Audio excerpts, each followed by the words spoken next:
सरकार होश में आओ, मोदी सरकार होश में आओ, होश में आओ।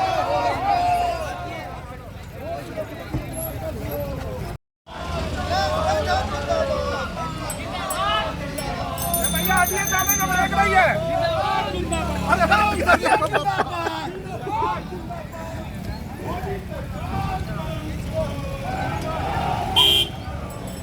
कोई व्यक्ति सत्ता में आने से पहले महंगाई बहुत हुई, पेट्रोल की मार कहाँ है? और जब $108 प्रति बैरल यूपीए 2 के दौरान एवरेज प्राइस थी कच्चे तेल की, उस समय की प्राइस से आज पेट्रोल की कीमत लगभग 27 से 30% ज़्यादा है, जबकि अंतर्राष्ट्रीय बाजार में कच्चे तेल की कीमत 40% से ज़्यादा कम हुई है। तो ये क्या कर क्या रहे हो? आपने एक्साइज ड्यूटी बढ़ा दी डीजल पर 800% पिछले 6.5 साल में, और पेट्रोल पे एक्साइज ड्यूटी बढ़ा दी 280% से ज़्यादा। और कौन पेट्रोल और डीजल कौन उपभोग करता है? पेट्रोल उपभोग करता है एक स्टूडेंट, हम विश्वविद्यालय के सामने खड़े हैं, वो कॉलेज जाने के लिए, अपनी कोचिंग के लिए पेट्रोल का उपभोग करता है। कौन उपभोग करता है डीजल? किसान।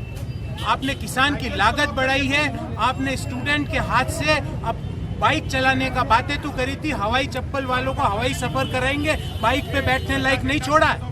ये है मोदी सरकार की असलियत। तो हमारी मांग है कि जिस तरह से बेतहाशा वृद्धि करके 21.5 लाख करोड़ रुपया पिछले 7 साल में मोदी सरकार ने एकत्रित किया है, वो राहत इमीडिएटली मध्यम आय वर्गीय लोगों को, किसानों को, स्टूडेंट्स को।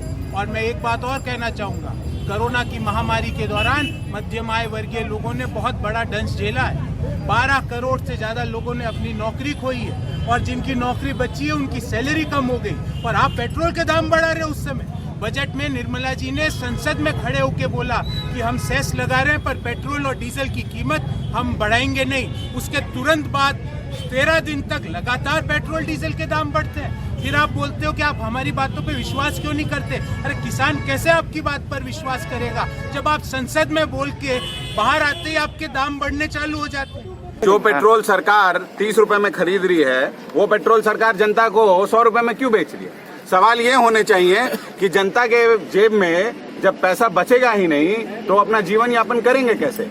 सरकार से सवाल ये पूछने चाहिए कि अगर कोई व्यक्ति जिसको आपने ये बोल करके रसोई गैस खरीदवाया कि भैया आप रसोई गैस खरीदिए, कम से कम गरीबों को हम सब्सिडी देते रहेंगे, आज एलपीजी पे आपने सब्सिडी ऑलमोस्ट खत्म कर दी है, तो उस पर आपका क्या कहना है?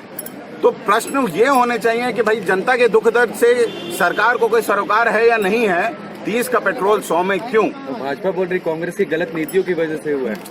बात ऐसी है ना सर कि हमारी गलत नीतियों की वजह से इतनी सारी चीजें हो गई कि पिछले 7 साल में मैंने नरेंद्र मोदी जी को, जब भी वो कहीं आते हैं या उनके सरकार के कैबिनेट मंत्री कभी भी कहीं आते हैं, तो कहते हैं सरकार इतनी फीसदी हिस्सेदारी इस पर्टिकुलर इंडस्ट्री में या इस बैंक में या इस पीएसयू में सरकार इतनी हिस्सेदारी बेच रही है। तो अगर गलत नीतियां थी तो आज जो वो सब कुछ बेच रहे हैं वो कहां से आ गया? सरकार अपनी जिम्मेदारी से सिर्फ ये बोल के कि 70 साल में ये नहीं हुआ वो नहीं हुआ नहीं बच सकती है।